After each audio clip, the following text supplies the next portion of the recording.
नमस्कार। और आज हम लोग केंद्रीय विद्यालय का जो प्रीवियस ईयर के कुछ इंपॉर्टेंट क्वेश्चंस हैं उनको लेकर के आए हैं आपके सामने। ये प्रीवियस ईयर के क्वेश्चंस क्या कह रहे हैं वो आपको दिखाता हूं, और ये एक एक क्वेश्चन इंपॉर्टेंट एग्जाम में आ सकता है, इसलिए आप बिल्कुल पूरी वीडियो को ध्यान से देखते रहिए। आपको हर क्वेश्चन का जवाब एक प्रॉपर वे में मिलेगा। क्वेश्चन नंबर 1 अगर मैं देखता हूं क्या कह रहा है वो देखते हैं। Which one of the following, which one is wrongly named as per IUPAC nomenclature? ये आया हुआ क्वेश्चन है और IUPAC nomenclature के रॉन्ग मेथड पे कौन है।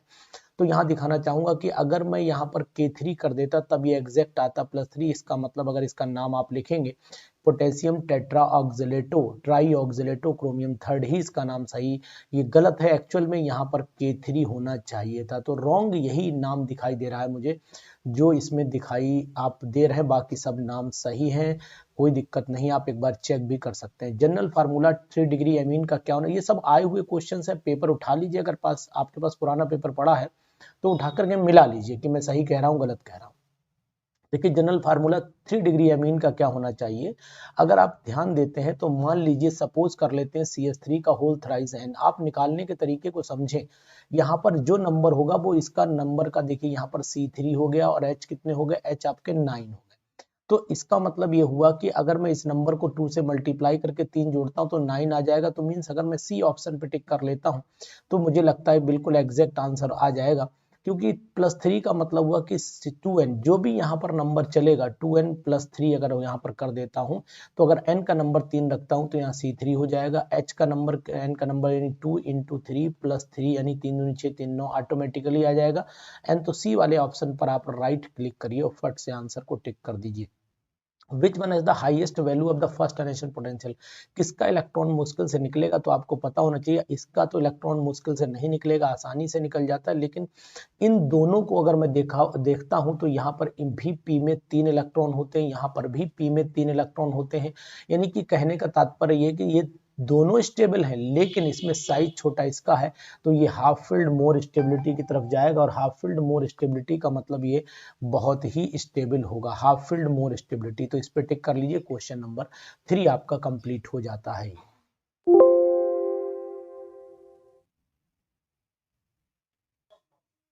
तो यहाँ पर हम लोग बात कर रहे थे क्वेश्चन नंबर 3। क्वेश्चन नंबर 3 बहुत ही अच्छा क्वेश्चन है और इस पे आप दिमाग लगा सकते हैं। अब आ जाइए क्वेश्चन नंबर नेक्स्ट 4 पर आ जाते हैं। क्वेश्चन 4 क्या कह रहा है, देखिए विच of the following species is not electrophile. इसमें कौन सी स्पीसीज इलेक्ट्रोफाइल नहीं है, तो आपको बताना चाहूंगा। देखिए ये भी इलेक्ट्रोफाइल, ये भी इलेक्ट्रोफाइल। अब आपको क्या दिख रहा है कि यहाँ पर SO3 क्या इलेक्ट्रोफाइल दिख रहा है, या इसमें से कौन सी स्पीसीज ये आपको क्या इलेक्ट्रोफाइल दिख रहा है। तो मैं आपको बताना चाहूंगा कि H3O पॉजिटिव इलेक्ट्रोफाइल नहीं होता है। यहाँ ध्यान दीजिएगा, देखिए ये भी इस इलेक्ट्रोफाइल है, ये भी इलेक्ट्रोफाइल है। अगर SO3 को देखते हैं तो ये भी इलेक्ट्रोफाइल में ही काउंट होता है, यहाँ पर भी इलेक्ट्रॉन की डेफिशिएंसी। लेकिन H3O पॉजिटिव को अगर आप ओपन कर लेते हैं तो H3O पॉजिटिव जो होता है वो इलेक्ट्रोफाइल नहीं होता है। यहाँ पर ये पॉजिटिव होने के बाद भी इसके पास इलेक्ट्रॉन बचे रहते हैं, मीन्स ये it is not a electrophile, ये इलेक्ट्रोफाइल की तरह बिहेव नहीं करता है। ध्यान दीजिएगा, इंपॉर्टेंट क्वेश्चन है यहाँ पर। In which case on heating N2 will not release, यानी नाइट्रोजन गैस रिलीज नहीं होगी। अगर नाइट्रोजन गैस रिलीज नहीं होगी तो ये तो इंपॉर्टेंट प्रोसेस है कि इसमें तो नाइट्रोजन रिलीज होना ही होना है। अगर आप यहाँ पर इसे करते हैं तो यहाँ पर आपको याद होगा कि ये रिलीज क्या करता है। अगर आपको ध्यान हो, सही से ध्यान हो, तो एक तो H2O निकलता है, यहाँ पर एक N2O निकाल दीजिए, एक आप 2H2O निकाल दीजिए, है ना। यहाँ पर एक N2 और एक 2H2O निकाल दीजिए, और लेकिन वो O इसी से कंबाइन होता है तो N2O लिखा जाता है इसे। तो इसका मतलब ये यहाँ पर भी N2 रिलीज, मतलब in which case heating N2 will not be. तो यहीं पर मुझे N2 दिखाई नहीं दे रही, बाकी ये भी N2 निकालता है। और NH4NO2 को जब हीट करते हैं तो 2H2 और N2 निकलता है। तो यही एक रिएक्शन है जहां पर N2 रिलीज नहीं हो रही। To get the N type semiconductor the impurity the impurity to be added to silicon should have following number of the valence electron। यानी कि in N type semiconductor the impurity should be added to silicon should have the. Silicon में अगर भाई silicon का outer most check कर लीजिए, silicon के outer most में 4 इलेक्ट्रॉन होते हैं। अब इसमें 5वां इलेक्ट्रॉन वाला अगर नंबर ऑफ इलेक्ट्रॉन भरते हैं तभी पॉसिबल है कि वो एन टाइप बनेगा, अदरवाइज वो पी टाइप बन जाएगा। तो यहाँ पर आंसर नंबर आप डी लगा लीजिए, इंपॉर्टेंट ये भी हो जाता है। इसके बाद चले आते हैं, इसके बाद क्वेश्चन नंबर नेक्स्ट पर देख लेते हैं। Which of the following amine can be synthesised by Gabriel can be synthesise. तो आपको पता होना चाहिए कि जब भी हम लोग प्रिपेयर करते हैं तो प्राइमरी करते हैं 1 डिग्री करते हैं, तो 1 डिग्री तो यहाँ पर एक ही दिख रहा है मुझे, तो ये तो नहीं रहा, ये भी नहीं होगा, और एनिलीन कैन नॉट बी, क्योंकि ये न्यूक्लियोफिलिक से चलती है, इलेक्ट्रोफिलिक से चलती नहीं, तो फिर आंसर नंबर बी पर हमें टिक करना चाहिए। विच of the following polymer can be formed using the monomer? Which of the following polymer can be formed using monomer? ये ध्यान दीजिए। तो नाइलॉन 6,6 की अगर मैं बात करता हूं तो उसके लिए एडिपिक एसिड और आपका हेक्सामिथाइलिन टेट्रामीन हेक्सामिथाइलिन डायमीन की जरूरत पड़ती है। तो इसका मतलब यहाँ पर केवल ये वाला जो बनाना है आपको, इसके लिए नाइलॉन 6 बनेगा, ये यहीं से ब्रेक कर दीजिएगा। तो ये ब्रेक करने के बाद आपको नाइलॉन 1 2 3 4 5 1 2 3 4 5 6 कार्बन की यूनिट केवल इसी में है, तो नाइलॉन 6 यहाँ पर टिक आप कर लेंगे। Coordination number of the copper in copper sulphate, बहुत ही इंपॉर्टेंट है कि कॉपर सल्फेट में कॉपर का कोऑर्डिनेशन नंबर कितना होता है। तो कोऑर्डिनेशन नंबर अगर कॉपर का कॉपर सल्फेट में देखोगे आप लोग, तो इसका मतलब इससे वाटर के मॉलिक्यूल कितने जुड़े होते हैं कॉपर के। तो आपको बताना चाहूंगा कि एक मॉलिक्यूल जुड़ा होता है सल्फेट आयन से, और इससे जुड़े होते हैं रिमेनिंग 4। तो coordination number of the copper in copper sulphate की अगर मैं बात करता हूं तो यहाँ पर आपका आंसर 4 आना चाहिए। जैसा कि अगर हम लोग स्ट्रक्चर को ड्रॉ कर लेते हैं, स्ट्रक्चर को ड्रॉ कर लेते हैं, तब भी हम लोगों को पता लग जाएगा कि इसमें क्या कंडीशन पॉसिबल हो सकती है, वो भी मैं आपको बताने की कोशिश करता हूं। तो यहाँ पर आप देख रहे हैं इस क्वेश्चन में, क्वेश्चन नंबर 10 क्या कह रहा है, क्वेश्चन नंबर 10 कह रहा है coordination number of the copper in copper sulphate. जो मैंने बताया कि कोऑर्डिनेशन नंबर यहाँ पर 4 आना चाहिए, कैसे आना चाहिए उस चीज को मैं समझाने की पूरी कोशिश आपसे करता हूँ कि आखिरकार कॉपर सल्फेट में कोऑर्डिनेशन नंबर कितना होना चाहिए। देखिए, अगर हम लोग कॉपर का स्ट्रक्चर ड्रॉ करना जानते हैं तो ध्यान दीजिए कि कॉपर को मैंने यूं ड्रॉ किया, यहाँ पर ड्रॉ करता हूँ, इसके बाद यहाँ से एक वाटर मॉलिक्यूल दिखाता हूँ, यहाँ से एक वाटर मॉलिक्यूल दिखाता हूँ। अब आप दिखाने की बुद्धिमत्ता दिखा सकते हैं कि ऐसे वाटर अटैक होगा, इस तरीके से यहाँ पर भी ये इस तरीके से होगा, यहाँ पर भी इस तरीके से O होगा और H होगा, यहाँ H होगा, इस तरीके से भी यहाँ पर O होगा, और यहाँ पर आपका H ऐसे दिखा दो, ऐसे दिखा दो, कोई दिक्कत नहीं। लेकिन ये वाला जो है, ये वाला हाइड्रोजन बॉन्डिंग बनाएगा सल्फेट आयन, तो सल्फेट आयन से हाइड्रोजन बॉन्डिंग आप बना दीजिए इस तरीके से। यहाँ पर आपका इस तरीके से आप पूरा देख सकते हैं कि क्या कंडीशन पॉसिबल हो सकती है। यहाँ पर आगे कैसे करिए, ये आपका सल्फेट आयन बना लीजिए।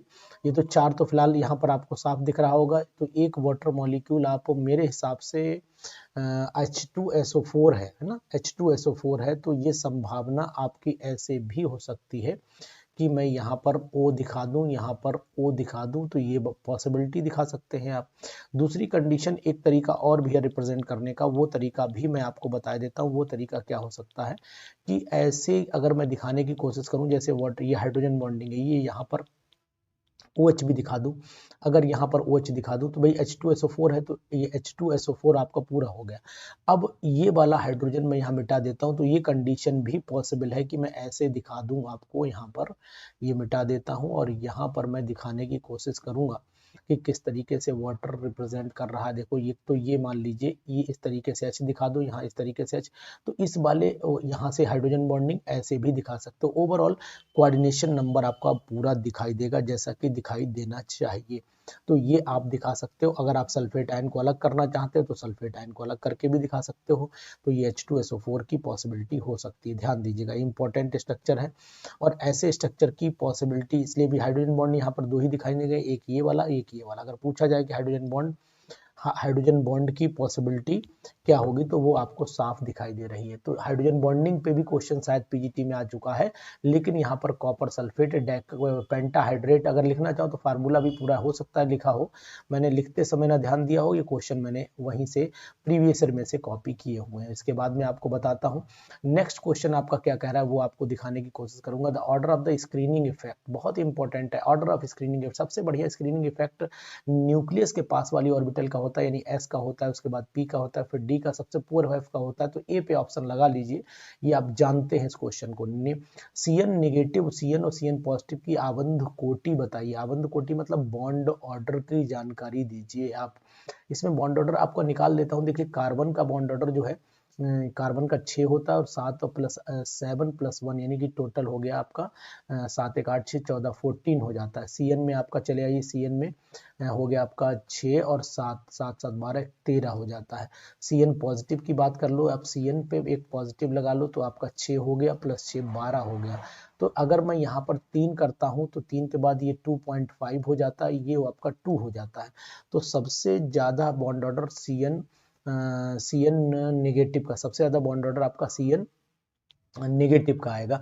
तो सबसे ज्यादा बॉन्ड ऑर्डर सीएन नेगेटिव का हमें कहाँ दिखाई दे रहा है, सीएन नेगेटिव का सबसे ज्यादा बॉन्ड ऑर्डर ये है, उसके बाद सीएन का है और फिर आपका सीएन पॉजिटिव, यानी बी ऑप्शन यहाँ पर मुझे टिक कर लेना चाहिए, जैसा कि हम लोगों ने कैलकुलेशन में निकाला है। 13वां क्वेश्चन कह रहा है, बहुत ही इंपॉर्टेंट क्वेश्चन करना है आपको, मजा आ जाएगा। CH3 CH double bond CH single bond CH2H, reagent कौन सा चाहिए? रिएजेंट यहाँ पर या तो पीसीसी चाहिए होता है ना, पीसीसी चाहे पायरिडेनियम क्लोरोक्रोमेट चाहिए होता है, या फिर दूसरा रिएजेंट आपको चाहिए होता है जिसका नाम जोन्स रिएजेंट है। जोन्स रिएजेंट की भी बात कर लेते हैं यहाँ पर, वही इसको एल्डिहाइड में कन्वर्ट करेगा। अदरवाइज अगर आपने केमनोफोर डाल दिया, इनमें से कोई भी एक डाल दिया, तो फिर आप जान लीजिएगा कि ये फिर कन्वर्ट हो जाता है किसमें, ये कन्वर्ट हो जाएगा आपका कार्बोक्सिलिक एसिड में, कार्बोक्सिलिक एसिड में कन्वर्ट हो जाएगा। देखिए CrO3 का यूज तब ज्यादा बेटर माना जाता है जब यहाँ पर डबल बॉन्ड ना हो। अगर डबल बॉन्ड हो नहीं है तब तो आप CrO3 को यूज करिए, बन जाएगा, लेकिन डबल बॉन्ड है तो इस समय हमें खतरा बचाना है, तो पायरिडिनियम क्लोरोक्रोमेट को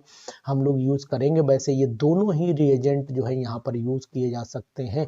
फिलहाल यहाँ पर आंसर जो है वो बेस्ट आंसर आपका वही है, पायरिडिनियम क्लोरोक्रोमेट और CrO3, लेकिन बेस्ट मैं पीसीसी को प्रेफर करता हूँ यहाँ पर। इसके बाद क्वेश्चन नंबर चलिए 14 पे चल लेते हैं। क्वेश्चन 14 क्या कह रहा है, which of the following has the different hybridisation about the central atom. Central atom के अराउंड डिफरेंट हाइब्रिडाइजेशन किसमें है, तो बोरॉन BCl3 में। बताओ BCl3 में कौन सी हाइब्रिडाइजेशन है, यहाँ पर निकाल दीजिए BCl3। तो इसका मतलब है 3 सिग्मा बॉन्ड हो गए, तो 3 का मतलब हो गया 3 मतलब sp2 हाइब्रिडाइजेशन हो गई, तो यहाँ पर sp2 हो जाती है। अमोनिया के अंदर आपको पता ही है sp3 हाइब्रिडाइजेशन है। ClO3 नेगेटिव के अंदर कौन सी हाइब्रिडाइजेशन है, तो यहाँ पर आपका निकाल लेते हैं ClO3 नेगेटिव पर विमका से निकाल दीजिए, हाफ हो गया, V मतलब 7 हो गया, प्लस 0 माइनस 0 प्लस का 1 हो गया, तो 8, यानी कि sp3 हाइब्रिडाइजेशन यहाँ पर भी आ रही है और PCl5 में sp3D आ रही है। तो इस पे नेगेटिव वाले पे यहाँ पर आपका 7 हो गया, क्लोरीन के आउटर मोस्ट 2 8 7 हो गया और 7 में से 1 गया यानी कि 6, यानी यहाँ पर भी sp2 आएगी, sp2। तो यहाँ पर आपकी हाइब्रिडाइजेशन चेक कर लेते हैं, बस ClO3 नेगेटिव है ना, तो 7 और 7 में से 1 जोड़ना है, 8 हुआ, तो sp3 ही आनी चाहिए, BCl3। तो यहाँ पर which of the following has a different hybridisation about the central atom. Different hybridisation PCl3 में, PCl3 में भी आपकी आएगी 3, तो ये बॉन्ड हो गए और एक वो लोन पेयर हो गया, 4 हो गया, sp3 यहाँ पर भी आ रही है और आपकी sp3 यहाँ पर भी आएगी, क्योंकि ये 8 4 sp3 हो गई, sp3 तो यहाँ पर BCl3 का आंसर हमारे हिसाब से सही जाना चाहिए, क्योंकि यहाँ पर ही sp2 हाइब्रिडेशन आ रही, बाकी सब में sp3 आ रही, यहाँ पर sp3 आएगी, यहाँ पर sp3 आ रही है, यहाँ पर भी sp3, तो यही आंसर लगाइए। Which is the weakest base, इसमें सबसे वीक बेस कौन सा है, तो जो इलेक्ट्रॉन अंदर की तरफ खींचेंगे वही वीक बेस हो जाएगा।